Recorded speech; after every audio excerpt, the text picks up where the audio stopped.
Well, at least our weather is overall much quieter than what we had to deal with over the weekend, but still not out of the woods because the deep freeze hanging tough into the late week. Even for late January, I mean, this is obviously unseasonably cold to say the least.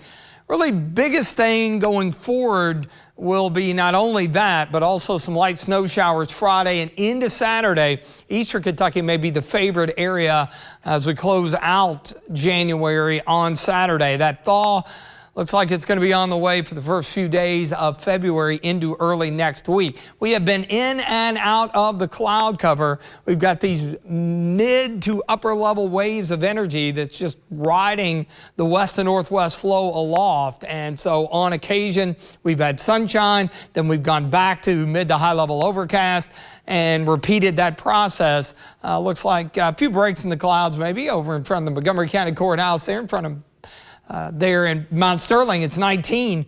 It's been pretty stout out of the west today, overachieving a little bit. 10 to 15 with higher gusts. Feel like there is 8. So it is definitely cold, and you see the overcast conditions at Jackson County near McKee where it is 20. So in the wake of that departing front yesterday, temperatures today ended up at 2-3 degrees cooler. Still a very cold day after starting out in the single digits, and we had wind chills below 0 for a period of time. Low to mid 20s down south, upper teens 20-ish here in the bluegrass. Wind gusts still 20, maybe even 25 in spots. As the sun sets, those will come down and our wind chills will improve, but much of the day, wind chills have been hovering in the mid to upper range single digits with low to mid teens down south. And you can see much of the Ohio and Tennessee Valley dealing with, again, the unseasonably cold temperatures, the Arctic cold that is locked in. Lake effect in full effect off to our north.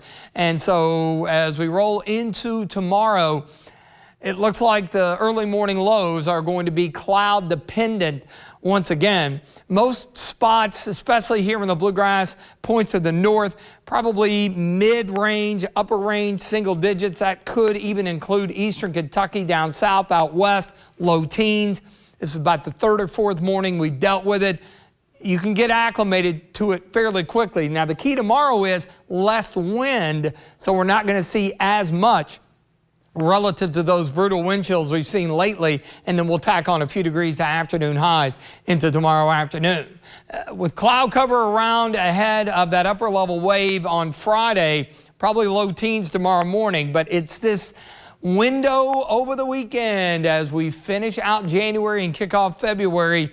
One last parting shot of Arctic air, which looks to be heading our way. And with that in place and a wave of low pressure developing, eventually becoming a coastal low, looks like a few snow showers around, highs around 20 on Friday as that upper level supports with the low to the east. And that's trick on Saturday.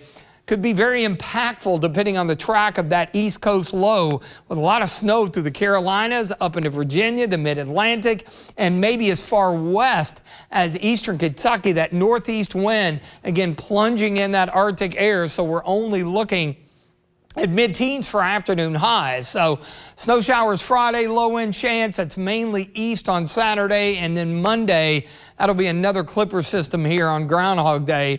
A little closer look with the futurecast. You see the deeper blue over into parts of West Virginia, Virginia down into the Carolinas.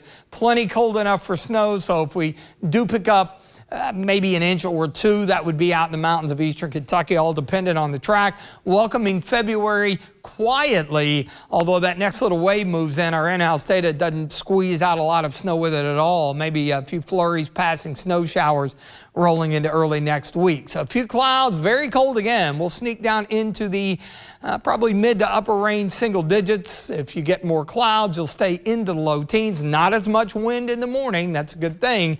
23 tomorrow, partly cloudy, still cold in the extended forecast. At one last shot here, that's going to drop us down into the low to mid-range single digits Saturday morning, Sunday morning as well.